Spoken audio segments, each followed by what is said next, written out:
umuryango nyakwigendera yavukaga mu umuryango w'abatwari ndetse n'umuryango mugari w'abanyamurenge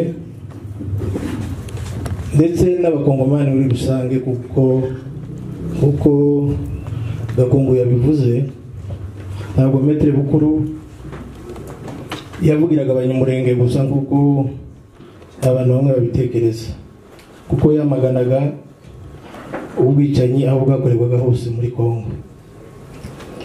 Ariko mbere yo kuvuga ndabaza nshimire abayobozi bacu ba Mutualité hamwe n'umuryango wantware kuba bateguye kino kintu neza.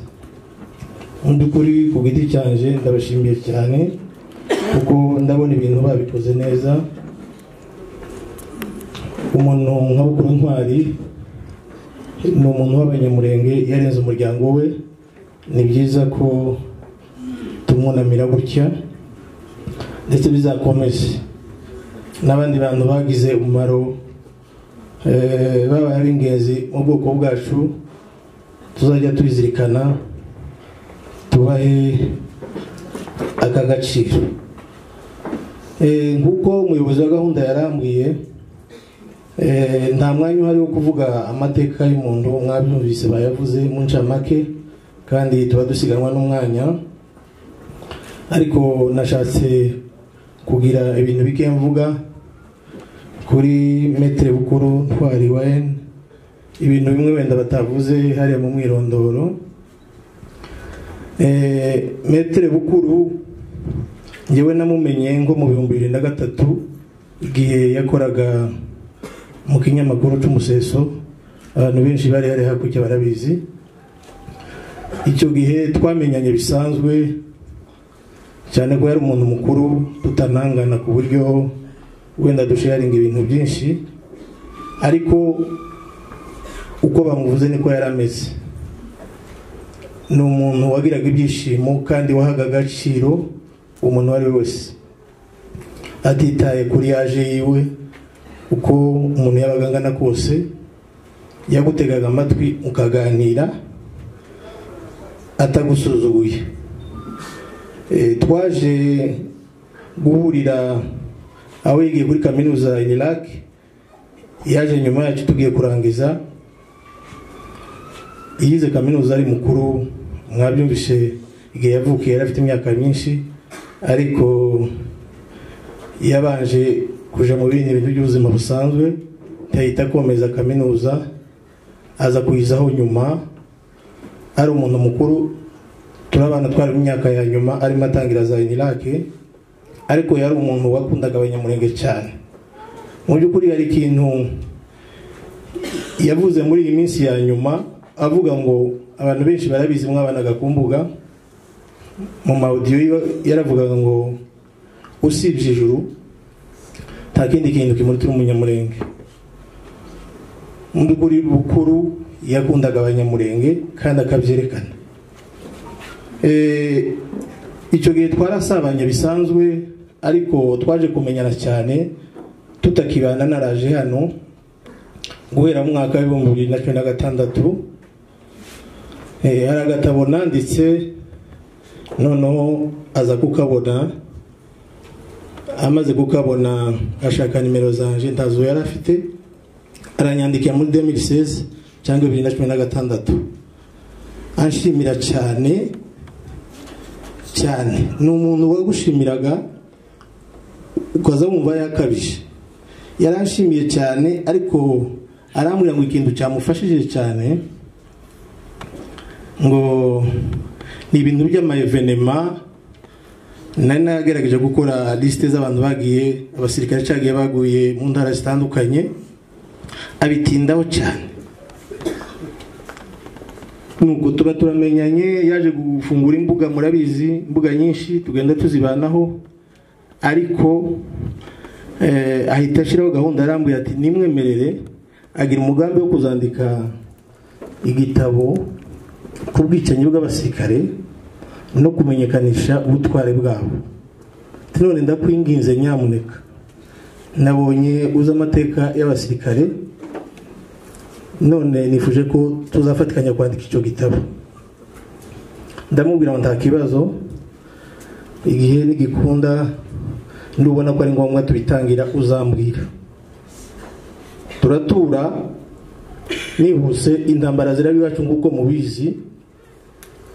Twakomeje kuvugana, yari yaragiye muri Kongo ngira ngo mu mwaka wa 2018 yaje kudufasha cyane, aranyandikira arambwira ati sasa dutangire gahunda yo gukolekta amadone cyangwa se ibintu byagiye byangirika. Ukuri niwe wadufashije kwandika amazina y'abantu bose baguye mu ntambara yo mu Matanganika no kuri Babengwa, murabizi ngira ngo hari sikibuka imyaka neza ariko niko muri 2018 ija kurangira bishira 2019 ngira ngo aragerageza arandika ngira ngo bari abantu 22 yarandikaga kanyohereza, haba ari uwo nongeramo naje nkamwongeramo, atangira no kwandika amarticle menshi. Murabizi mu by'ukuri Gakungu yabivuze neza, nubwo bukuru ko turamuvuga cyane, hari ikintu yarushaga abandi bantu benshi. Tugira abantu bize bazi kwandika ibifaransa n'ibyongereza, ariko bukuru yarushaga abantu bose ikintu cya precision n'ubwitange. Hari abaza bakora ibintu mwabahase, hari abantu benshi bazi kwandika ariko muza murinda kubabwira nyamuneka mwashize mwakoze nk'ishyirahamwe ryo kwandika hejuru y'ibi bintu.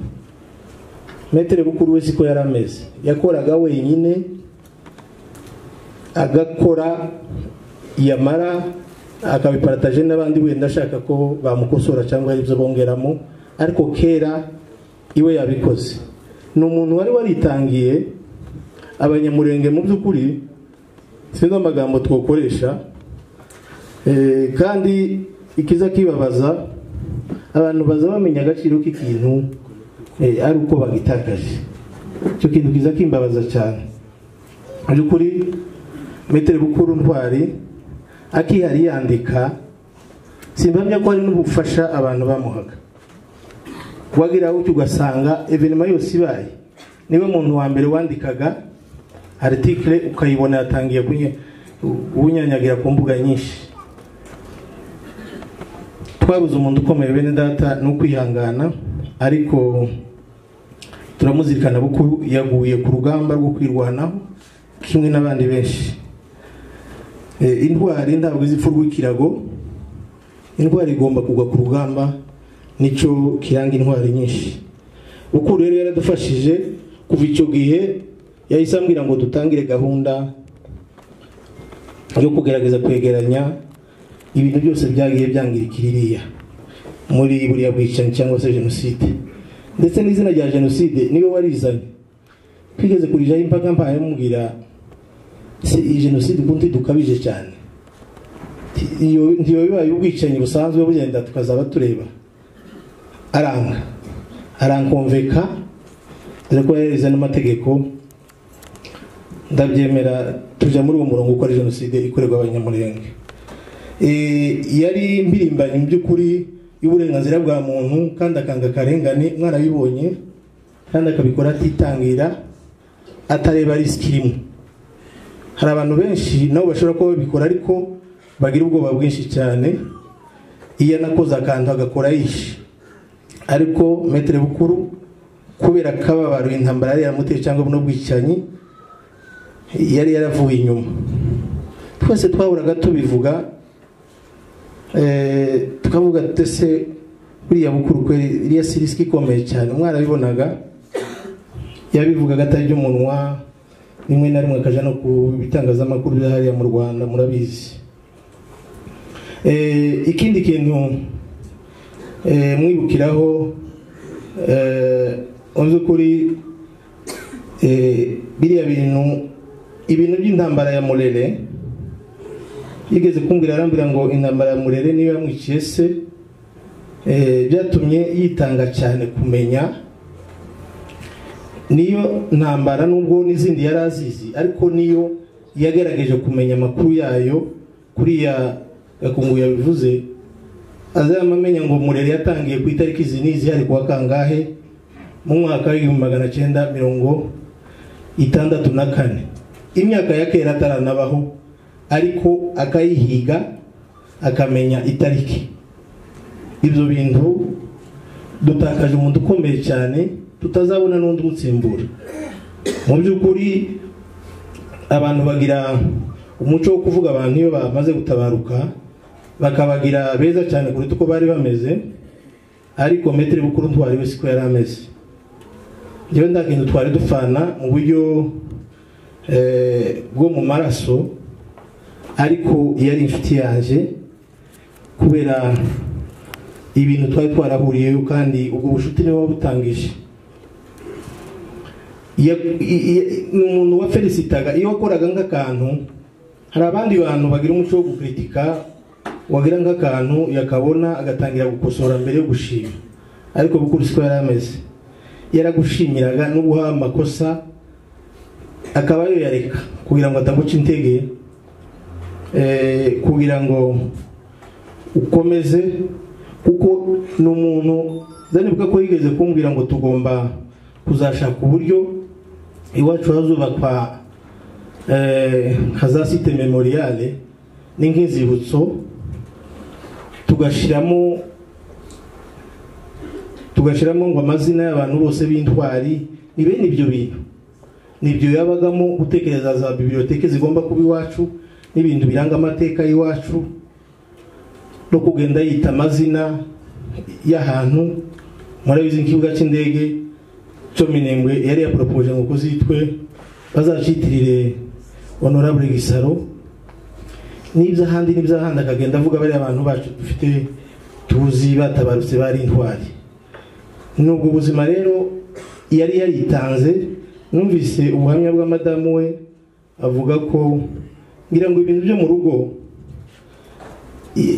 yabikoreraga bukeya, ariko bitavuze ngo ntabwo ngo yari responsable, ariko yari yitangiye bino bintu. Mu by'ukuri turabizi twese Bukuru yari yaritanze. Rero ndangiza ngatanga ino recommandation. Mu by'ukuri turaba Kristo, tuza tuba abanyakuri, tureke kuvugisha akanwa gusa. Hari urubuga rumwe nabonye barimo bitanga ngo bazigishe abana ba Bukuru byibuze umwaka umwe. Urubuga rwitwa Tera Imbere, abantu benshi bahano barurimo. Icyo ni ikintu cyiza, uko niko kuzirikana umuntu. Nayo ibya hano tuze tuvuga amagambo, bazana isoda tumwe twigendere birangire, ibindi bihagije. Nimba duha agaciro icyo Bukuru yazize n'ibyo yadukoreye, tugomba kugira reconnaissance, ikintu gitoya cyo kumurekonesa, ko gufata abana biwe tukabishora imbere imyaka 2 cyangwa uko tuzashobozwa, bitari ukuvuga gusa.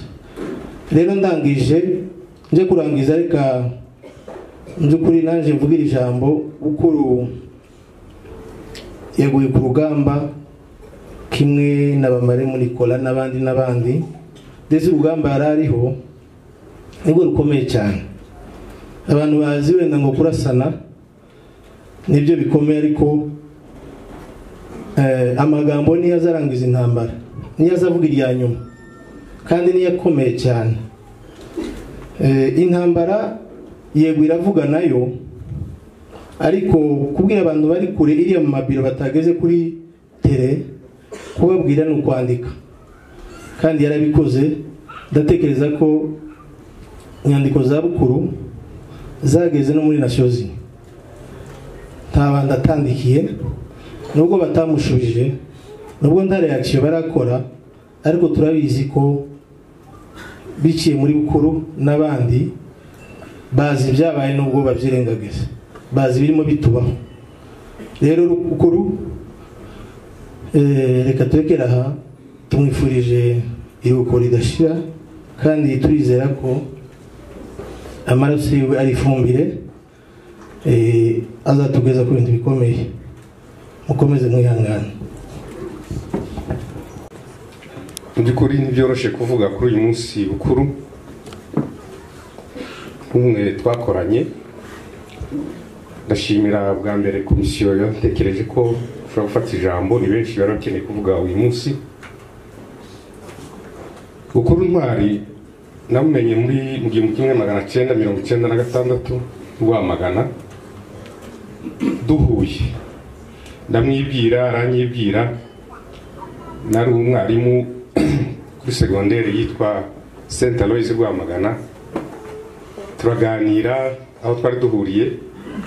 Arambwira atari ko uzaje kwiga kaminuza. Ubwo yarimo ambwira kandi we tarimo yiga, ariko arambwira atari ko ubuzima no kwiga, uzaje kwiga kaminuza. Kandi ndabizi iso nganire yari umuntu uzi indimi, ndabizi ko nawe uzizi cyane, uzaje kwiga kandi bishobotse uzi igitangazamakuru. Niwe wangiriye inama. Koko muri uwo mwaka nagiye kwiga, njya kwiga i Butare, niga ibijyanye n'itangazamakuru n'itumanaho. Twari kumwe na ba Jacques biga ibindi. Icyo gihe nitwe ba mbere barimo biga itangazamakuru mu Rwanda. Hari haba ikigo cyitwa Orenfort, cyari gisobanura ngo ni ikigo cy'amatangazo ya leta. Nta tangazamakuru ryari ririho, kandi burya mu bintu biza bifasha igihugu gutera imbere n'itangazamakuru, kuko ririgisha kandi rigasobanura, rigafasha guhindura imyumvire. Twabaye promotion ya mbere y'itangazamakuru, ariko mu gihugu hari amakora Radio Rwanda, hakora na televiziyo Rwanda, zari zonyine gusa. Ubu ngubu musiye mu itangazamakuru ryarabaye, umuntu wese sigaye yigira n'umunyamakuru. Ariko icyo gihe muri 1996 nuko byari bimeze. Habaye icyo gihe we yahise atangira no gukora itangazamakuru ryandika. Byari igihe by'inyuma y'intambara, ibihe bikomeye, no kuja gusa mu bintu by'itangazamakuru kwari gusa no kwiyahura. Kuko iyo uje mu itangazamakuru uvuga ibitagenda, uvuga ibyo leta ikora, unenga leta, ukavuga ibitajyanye n'umurongo wayo. Rero icyo gihe Bukuru yarabikora. Tuvuye kwiga mu mwaka w'2000 twari dufite ubumenyi ariko tudafite experience. Nje nabonye akazi kuri televiziyo Rwanda, ndi umunyamakuru, urumva nari mu murongo wa leta, nta kibazo nari ifite, kandi twahembwaga neza. Ariko abantu bakora itangazamakuru rindi twakwita nkaryo ryari rihagariye parti d'opposition, n'abantu bandikaga ibinyamakuru, no kuvuga presse écrite. Bukuru yari abirimo, yakoze mu kinyamakuru Ukuri, yakoze mu kinyamakuru Museso. Benshi hano ni bakuru babaye hariya muri cya gihugu. Umuntu wakoreraga ikinyamakuru Museso nko kwiyahura. Ariko Bukuru muri icyo gihe narangije ndamubwira ati ko twega turi mu nda y'ingoma hariya, twibereye mu nda y'ingoma, turi muri leta, televiziyo Rwanda, tagutegura ibiganiro bya radio bijanye n'umurongo wa guverinoma. Ariko se kabonero nako nundi bitwaga McDowell, nawe ibintu mwandika ntibyoroshe. Murumva namwe hari byinshi nyuma y'uko ivuye mu ntambara, hari byinshi biba bikorwa bitari byo, bitubahiriza amategeko. Natwe twarabibonaga nk'abanyamakuru, ariko twe twavugaga kuko twari mu murongo wa leta.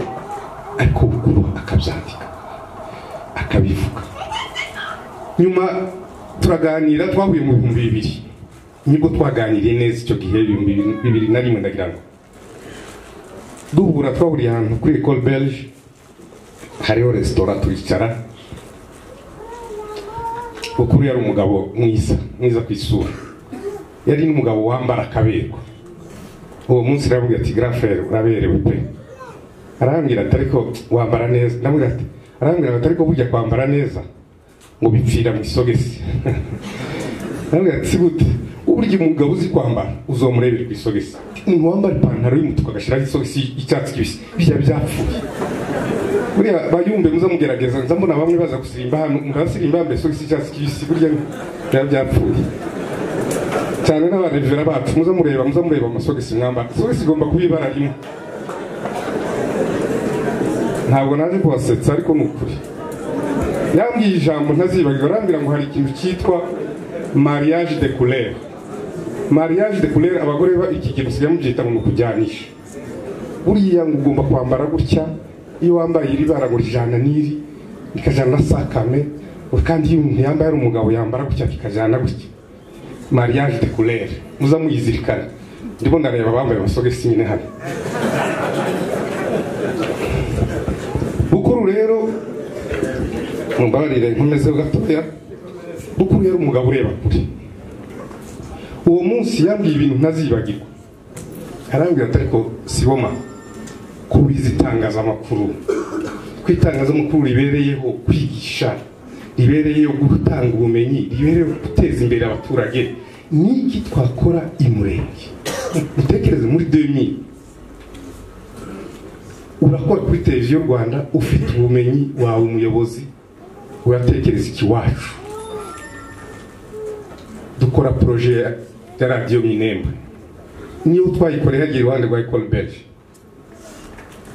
turayandika, turayitegura, tuyohereza abayobozi bacu bamwe bari muri RCD, turababwira ati mudufashe dufungure radio Minembwe. Umuntu warebaga kure cyane. Ikindi yambwiye ati reka dukore na projet y'amafilm, film documentaire zizagenda zigaragaza imibereho y'abanyamurenge, ibijanye n'ubukungu, ibijanye n'umuco. Ibi bintu ngo birataka aba bana tuzabyara nejo bundi aho tuzaba tudafite izi ndangagaciro. None dukora amafilme documentaire azabikwa, kandi mwibuke muri icyo gihe nta social media zabagaho. Ibi musiye mufite za YouTube, mufite aho muzibika WhatsApp na video. Mwibuke ko twari dufite radio na televiziyo, nayo televiziyo yakoraga saa 12 kugeza saa 4 gusa. Radio niyo yakoraga ko yirirwaga ari amatangazo. Bagazabiseka abanyagihugu bo mu Rwanda, natwe twari turiho, bakavuga ngo gusonye murenge mwabaye gute. Umuntu examen yandika itangazo ngo ndamenyesha rwakuranwa ngo zangurishize inka y'ikibamba, bigaca kuri radio Rwanda. Bakirwa duseka ngo twatwirwa tutadisha amatangazo yo gucuruza yo kugurisha inka. Ariko nibo utuzi twari dufite nako twari kugira. Yari radio yirirwa ivuga amatangazo bukira. Ariko Bukuru we yatekereza ko twakora radio ishobora kwigisha abaturage b'abanyamurenge. Icyo kintu twaragikoze. Cyakora twabonye financement. Nta bantu batwumvaga. Niyo filme documentaire twayikoze n'undi mugabo witwa Diouf, ni mwene wabo hafi. Nukuri twagiye ni Goma kureba abayobozi bamwe bari bafite ubushobozi icyo gihe ntababyumvaga. Nanishimwe kuko ubungubu hari abana nabonye ko muza munyegera abasha. Muza mukuruza YouTube, muza mukora ibintu bimwe bikambabaza. Kubera ngo ngende umuhanga muri byo, muza mutwegera. Mukora ibintu bimwe bisebya ubwoko kandi bitari ngoma. Ari ibintu mukora shima rwose. Bigaragaza umuco wacu, bigaragaza imyitwarire yacu. Ikindi Bukuru namubonyeho nukuri babivuze, yari umuntu wicisha bugufi kandi utireba. Bivuga bo mu nzu mwabo mwagira twebwe zenda turi nko ku ruhande, nubwo twese turabayashunga. Ariko Bukuru yacaga bugufi. Muri uko kwandika inkuru hari igihe yazaga akampamagara ati ndabizi ko bifitemo ubumenyi, ngwino ndebe. Nareba iki yabaga yabyanditse neza udashobora no kubona n'ikosora, ariko akemera kwicisha bugufi, andusha n'ubumenyi niko navuga. Ariko akavuga ati ndebera dukore kugira ngo ibintu byiza. Rimwe nkamufasha, ubundi ngasanga birakoze neza kurusha ndetse uko no bikora. Uko guca bugufi kugira ngo agishe inama yaranyigishije cyane. Ikindi nabonyeho ni kutareba inyungu ze bwite. Mu 2003 yabonye umuntu w'umunyamerika ufite ubwenegihugu bw'Amerika ariko si umwirabura, aza ashaka correspondant wa Voice of America ushobora gukora